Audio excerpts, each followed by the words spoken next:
ક્ષત્રિય સમાજના આગેવાન પીટી જાડેજા, જેમની સામે રાજકોટના એક મંદિરના આગેવાનને ફોન ઉપર ધમકી આપી અને કહ્યું હતું કે જો તું આરતી ઉતારીશ તો લોહિયાળ ક્રાંતિ થશે।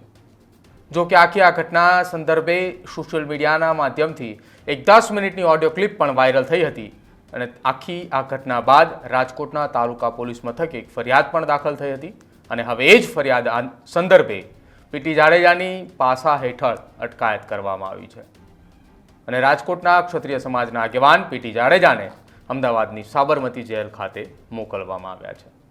નમસ્કાર, આપ જોઈ રહ્યા છો ન્યૂઝ રૂમ ને આપની સાથે હું છું પ્રદીપ।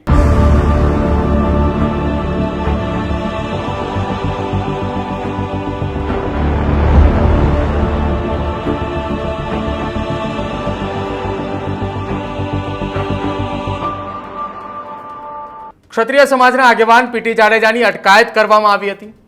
રાજકોટ શહેર તાલુકા પોલીસ દ્વારા પીટી જાડેજાની અટકાયત કરી પાસા હેઠળ સાબરમતી જેલ મોકલવા માટેની એક તજવીજ શરૂ કરવામાં આવી હતી।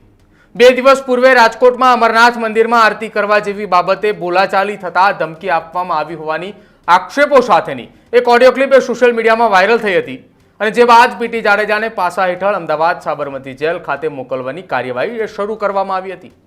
રાજકોટ શહેરના 150 ફૂટ રિંગ રોડ પર ગિરિરાજ હોસ્પિટલ પાછળ નવજોત પાર્કમાં રહેતા કારખાનેદાર જાસ્મીન મકવાણાએ તાલુકા પોલીસ સ્ટેશનમાં નોંધાવેલી ફરિયાદમાં આરોપી તરીકે પીટી જાડેજાનું નામ આપ્યું હતું। જાસ્મીન મકવાણાએ ફરિયાદની અંદર જણાવ્યું હતું કે પોતે 25 વર્ષથી અમરનાથ મહાદેવ મંદિરમાં સ્વયંસેવક તરીકે સેવા આપે છે। આ મંદિરમાં દર સોમવારે મહાઆરતીનું આયોજન કરવામાં આવે છે અને આ મહાઆરતીમાં દર સોમવારે 800 જેટલા લોકોએ ભાગ લે છે। પીટી જાડેજા અગાઉ મંદિરના ટ્રસ્ટી હતા। ગત 21 એપ્રિલના સાંજે મંદિરમાં મહાઆરતીનું આયોજન કરાયું હતું અને મંદિરના પ્રવેશ દ્વારની આજુબાજુમાં અમરનાથ યુવા ગ્રુપ દ્વારા આયોજિત મહાઆરતી લખેલું એક બેનર પણ લગાવ્યું હતું। એ જ દિવસે મોડી રાત્રે 20 તારીખના રોજ પીટી જાડેજાએ કારખાનેદાર જાસ્મીનને ફોન કરી 45 મિનિટ સુધી વાતચીત કરી હતી અને મંદિરમાં આરતી ન કરવા ધમકી આપી હતી। આ કારખાનેદારને ક્ષત્રિય આગેવાનોએ ધમકી આપી અને આરતી કરતો નહીં, નહીતર લોહિયાળ ક્રાંતિ થશે કઈ ગાળો પણ ભાંડી હતી। એટલું જ નહીં, આ પછી 21 તારીખના રોજ મંદિર પાસે લાગેલા બેનર્સ પણ પીટી જાડેજા એ લઈ ગયા હોવાનો મંદિરે ના આ લોકો દ્વારા આક્ષેપ કરવામાં આવ્યા હતા। સાથે જ મંદિરે શ્વાન લઈ આવી અને લોકોને ડરાવતા હોવાનો પણ આક્ષેપ એ ફરિયાદની અંદર ઉલ્લેખ કરવામાં આવ્યો હતો। જો કે હાલ રાજકોટના ક્ષત્રિય આંદોલન વખતે અગ્રીમ ભૂમિકા ભજવનાર ક્ષત્રિય આગેવાન પીટી જાડેજાની પાસા હેઠળ અટકાયત કરવામાં આવી હતી। શુક્રવારે રાત્રે પીટી જાડેજાને તેમના ઘરેથી પોલીસે અટકાયત કરી હતી અને પોલીસ મથકે લાવ્યા। ત્યારબાદ પોલીસ મથકે લોખંડી બંદોબસ્ત પણ ગોઠવવામાં આવ્યો હતો। શહેરના બિગ બજાર પાછળ આવેલા અમરનાથ મહાદેવ મંદિરે દર સોમવારે મહાઆરતી કરવાના મુદ્દે મંદિરના સ્વયંસેવક કારખાનેદાર જાસ્મીન મકવાણાને અઠવાડિયા પૂર્વે સાઈનગરમાં રહેતા પીટી જાડેજાએ લોહિયાળ ક્રાંતિ કરવાના નામે જાનથી મારી નાખવાની ધમકી આપી હતી।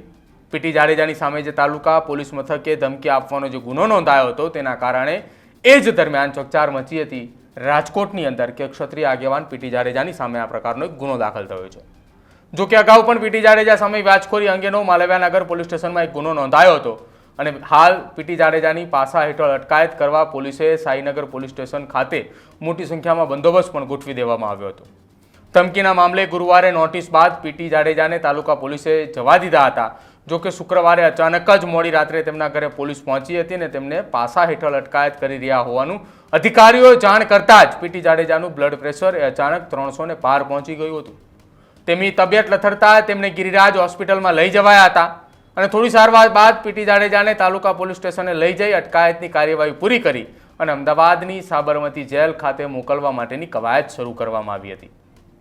જો કે જ્યારે આ ઘટના બની એ ઘટના દરમિયાન પીટી જાડેજાના પુત્રનું પણ નિવેદન સામે આવ્યું હતું। એ દરમિયાન તેમણે કહ્યું હતું કે મારા પિતા એ આ મંદિરના ટ્રસ્ટી છે અને આ આખું કાવતરું એ તેમને ફસાવવા માટેનું છે।